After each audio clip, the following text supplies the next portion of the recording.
राजस्थान में जनगणना 2027 का प्रथम चरण, जिसको मकान सूचीकरण अपन बोलते हैं, वो शुरू होने जा रहा है। 1 मई से 15 मई तक स्वगणना का अभियान चलेगा, जिसमें नागरिक अपनी गणना खुद कर सकते हैं और 16 मई से 14 जून 2026 तक हमारे प्रगणक घर घर जाकर गणना कराएंगे। इस बाबत माननीय प्रधानमंत्री महोदय का मन की बात में उन्होंने पब्लिक को आह्वान किया है जनगणना में भागीदारी करने के लिए। राजस्थान के मुख्यमंत्री महोदय भी राजस्थान के समस्त निवासियों को उन्होंने आह्वान किया है कि जनगणना में सक्रिय भागीदारी निभाएं, साथ में जनगणना कर्मचारियों का पूरी तरह से सहयोग करने के लिए। सर, पहली बार सेल्फ सेंसस का ऑप्शन दिया गया है। जो भी इसमें पार्टिसिपेट करेंगे सेल्फ सेंसस में, क्या उनको घर जाके वेरीफाई किया जाएगा या फिर ऑनलाइन माध्यम को ही माना जाएगा? जो सेल्फ एनुमरेशन या स्वगणना अपन कहते हैं, ये पहली बार भारत में एक प्रयोग किया जा रहा है और हर नागरिक को सेल्फ एनुमरेशन का अवसर मिल रहा है। सेल्फ एनुमरेशन जैसे मैंने आपको दिखाया, ये पोर्टल है सेल्फ एनुमरेशन का, se.census.gov.in। यही पोर्टल को ही उनको पहले टाइप करना पड़ेगा। उसके बाद एक मोबाइल नंबर के माध्यम से ओटीपी आएगी। उस ओटीपी को उन्होंने दर्ज करने के बाद वो लॉगिन करेंगे। लॉगिन करने के बाद जैसे जनगणना में जो 33 सवाल करते हैं, उस तरह के सवाल आएंगे। उसमें जो जवाब होंगे वो ड्रॉप डाउन मेथड में आएंगे और उसको चुन के उनके स्वगणना का काम हो जाएगा। स्वगणना होने के पश्चात एक स्वगणना की आईडी मिलेगी उनको, ऐसी आईडी जिसको अपन बोलते हैं, वो अपने पास रखेंगे। पर ये जो हमारे प्रगणक हैं, वो प्रगणक जब घर घर आएंगे तो उनके जो आईडी है उनको देना पड़ेगा। उसका सत्यापन प्रगणक द्वारा किया जाएगा।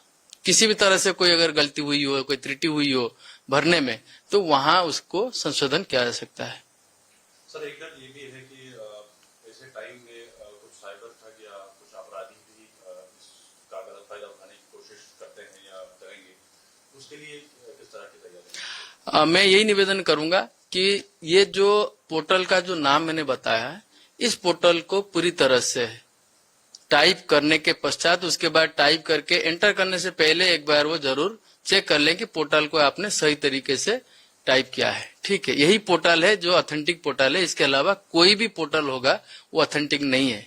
ठीक है। दूसरी बात यह है, केवल जब अपन लॉगिन करेंगे इस पोर्टल में, एक बार ओटीपी मांगी जाएगी जब अपन मोबाइल नंबर करेंगे। अच्छा, मैं ये भी बताना चाहूंगा कि जो स्वगणना है, जो घर के मुखिया है उनके नाम पे किया जाएगा। या तो खुद मुखिया करें या जो भी परिवार के जो परिजन है, मुखिया के बिहाफ में वो स्वगणना कर सकते हैं। और प्रयास ये किया जाना चाहिए कि मुखिया के जो मोबाइल नंबर है उसी का उपयोग लिया जाए। अगर मुखिया के पास मोबाइल नंबर नहीं है तो कोई भी परिजन के मोबाइल नंबर से वो लॉगिन किया जा सकता है और किसी भी तरह से कोई भी सूचना इसमें नहीं मांगी जाती है।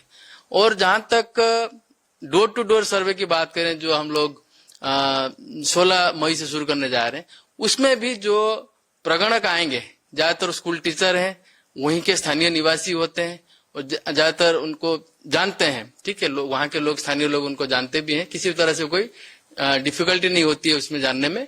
और सबसे इम्पोर्टेंट बात है, उनका आईडी कार्ड भी होता है।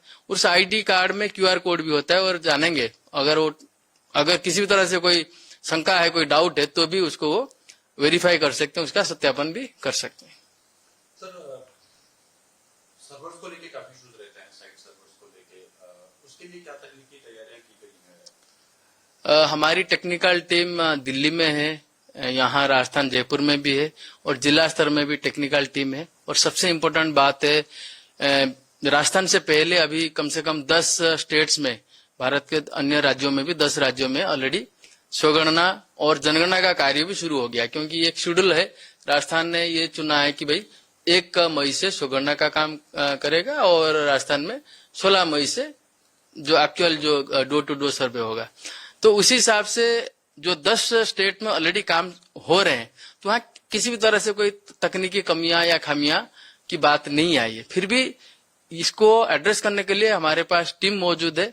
और सबसे इम्पोर्टेंट बात है कि एक नेशनल नंबर है, टोल फ्री नंबर है 1855, 1855। किसी भी तरह से कोई अगर दिक्कत होती है, किसी भी तरह से कोई असुविधा होती है, तो उस नंबर में फोन करके जानकारी ले सकते हैं। किसी भी तरह से कोई प्रॉब्लम से उसको सॉर्ट आउट किया जा सकता है, एड्रेस भी किया जा सकता है। सर, दूसरे चरण की जो जनगणना 16 मई को स्टार्ट होने वाली है, उसमें कितने सवाल पूछे जाएंगे, किस तरह की जानकारियां होंगी? एक्चुअली वो दूसरा चरण नहीं है, प्रथम चरण है। प्रथम चरण का 2 पार्ट है। एक तो स्वगणना का पार्ट है, एक वो कैंपेन है 15 दिन का, और डोर टू डोर सर्वे। अगर किसी ने स्वगणना नहीं करी तो भी प्रगणक उनके घर आएंगे, अगर किसी ने स्वगणना करी भी है तो भी प्रगणक उनके घर में आएंगे। द्वितीय चरण जो एक्चुअल जनगणना होगी वो फरवरी 2027 में होगी, तो अभी द्वितीय चरण की कोई बात नहीं है। इनमें लोगों को एक डाउट भी है कि उनको जो सरकारी सुविधाएं मिल रही हैं वो होने का डर है। उनको ऐसा लगता है कि वो सरकारी सुविधाएं हो सकते हैं। देखिए, जनगणना का जो डेटा है, जो अभी तो हम लोग हाउस होल्ड डेटा की बात कर रहे हैं, क्योंकि जो व्यक्तिगत डेटा है वो सेकंड फेज में हम लोग कलेक्ट करेंगे। तो हाउस होल्ड डेटा पूरी तरह से गोपनीय है। ये जनगणना अधिनियम 1948 के धारा 15 के तहत ये पूरी तरह से उसकी गोपनीयता सुनिश्चित की जा रही है, और किसी भी तरह से कोई व्यक्तिगत जानकारी, कोई हाउस होल्ड की जानकारी किसी के साथ शेयर नहीं किया जाएगा, ना किया जाता है। और जनगणना हम लोग पहली बार नहीं कर रहे, 1872 से भारत में जनगणना हो रही है।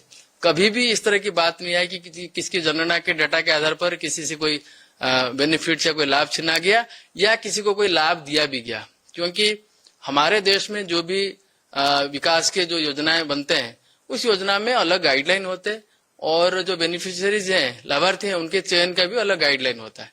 तो किसी भी तरह से जनगणना डेटा के साथ इसका कोई लेना देना नहीं है किसी भी तरह से। तो इसलिए किसी भी तरह से किसको डरने की जरूरत नहीं है, कोई शंका रखने की, कोई डाउट रखने की भी जरूरत नहीं है। सर, इसमें अगर कोई गलत इंफॉर्मेशन प्रोवाइड करता है तो उस पर किस तरह की कार्रवाई की जाए? मुझे नहीं लगता कि लोग किसी भी तरह से गलत इन्फॉर्मेशन प्रोवाइड करेंगे, क्योंकि ये सबके राष्ट्रीय कर्तव्य है और एक वैधानिक जिम्मेदारी भी है लोगों की।